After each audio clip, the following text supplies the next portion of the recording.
What's up guys, my name is Ace, and today we're going to be going over the big update that happened earlier this week. There were a lot of little balancing tweaks that a lot of people are wondering about. I finally have the hard stats out for you guys, and I'm going to be sharing those with you today. Let's get into it.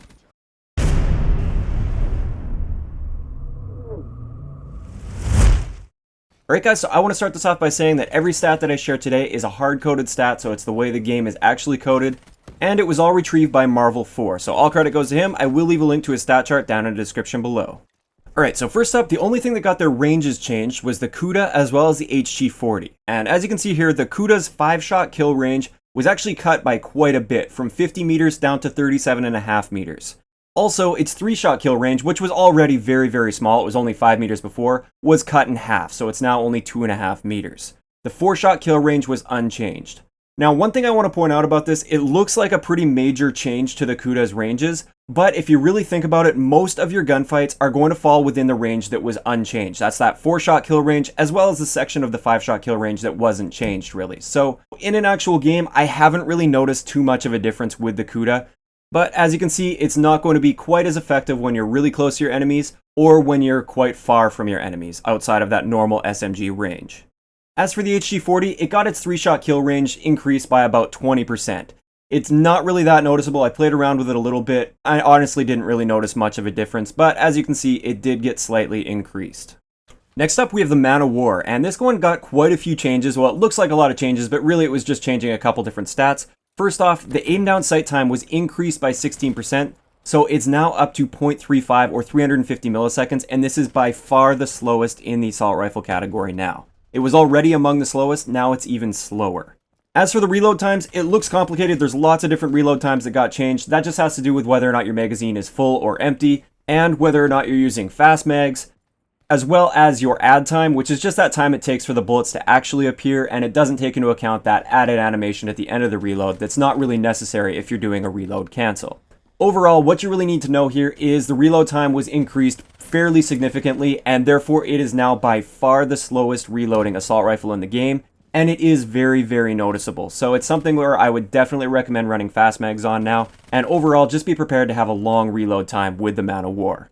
Moving on to the Vesper, it may not look like much with these numbers here, but this difference to me was very noticeable. Basically, the recoil was reduced fairly significantly in my mind, or at least it's much more controllable now. I'm hitting shots pretty far across the map that I wouldn't normally be comfortable challenging with the Vesper, and I feel like this is now, once again, a top-tier SMG just because of these little changes that were made. I'm not going to go into exactly what these numbers mean, just know that the recoil has been reduced and it is quite noticeable in my mind. Moving on to the VMP, this one actually got quite a bit of recoil added to it.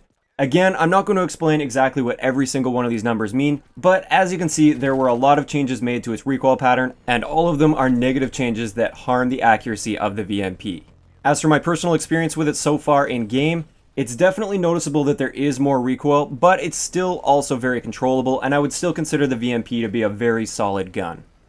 Next up we have the MX Garand, and this one actually got quite a few little changes made to it. First off, its reload speed was increased by about 10%, which is pretty noticeable. The center speed was increased by 15%, which really isn't that noticeable for this gun because there's barely any recoil anyways, and it almost always gets perfectly recentered before you can fire your next shot, so really I don't think this made much of a difference. And the fire time was decreased, meaning the fire rate was actually increased, so you can now fire the MX Garand a little bit faster. Not a super significant increase, but a slight increase to its fire rate. And finally, its hip spread values were improved slightly, so that means it has slightly better hip fire than it used to have. The next gun that caught a change was the FFAR, and it got quite a bit of a buff. So first off, its aim down sight time was decreased, so it now falls in line with most of the other assault rifles at 250 milliseconds. So aim down sight time is now quite good. Your hip spread value while you're actually moving at full speed and standing has been decreased, which means it's been improved, so you've got slightly better hip spread while you're sprinting around basically. And then finally, it got a reduction to its recoil. Now, I don't have the FFAR on either of the consoles, so unfortunately I have no personal experience with this. I can't tell you if it feels better or worse than before, but I have heard lots of reports that it is a lot better, or it is quite noticeably better than it used to be, but it still has quite a bit of recoil. So the final changes that were made to guns with this update were a couple of the sniper rifles, and that is the RSA interdiction as well as a Locust. So let's start off with the RSA. Basically, it got some of its multipliers changed, so it is much more powerful and you're going to get a lot less hit markers. Here are the pre-patch multipliers, as well as a visual indicator of where you can get a one-shot kill in core game modes with the RSA. Before the patch, it had to be upper torso, neck, or head, and that was the only time you'll get a one-shot kill on a full health enemy. After the patch, you now have a mid-torso multiplier of 1.5, meaning that'll be a one-shot kill, as well as the arms, including the hands, will be a one-shot kill with the RSA. So anything on their body that's mid-torso or up, including the arms and hands, will be a one-shot kill in core game modes with the RSA. This is a pretty major buff to this gun, and it makes it much more viable. It still has the aim assist that it used to have, which the Locust and the SVG don't have. So this one definitely is a very viable sniper rifle now, and if you have it, I highly recommend giving it a go since this buff. Next up, we have the Locust, and we had a bit of a similar story here. So before, the Locust would only be a one-shot kill if it was mid-torso and up, and not including the arms. Post-patch, you can now shoot them basically from the groin up, including the arms and hands, and it'll be a one-shot kill in core game modes with the Locust. This means it almost has identical multipliers to the SVG, but it has all faster handling than the SVG. So the SVG is rendered almost useless now because the Locust is superior in almost every single way. Now, one thing I will say is the SVG does have an upper leg or upper thigh multiplier, so it does have a slightly larger one-hit kill area still. But overall, if you're going to be shooting them in either groin or up with the Locust, it's going to be a one-shot kill, and I would say it's far superior to the SVG now. So that's it for gun balancing changes, but there was one more change that was made, and that is to the Sparrow. And with the Sparrow, the fire time was decreased by 10%, so that means the fire rate was increased, because it's the time between shots it was decreased.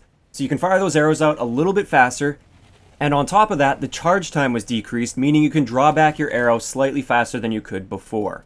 So overall, the Sparrow did get a pretty noticeable buff. So there we have it. That's going to wrap it up for today's video. That's all of the changes that were made in this recent update to the gun balancing. If you enjoyed the video, a like rating is always appreciated, and don't forget to subscribe for more if you haven't already. I'll talk to you guys next time.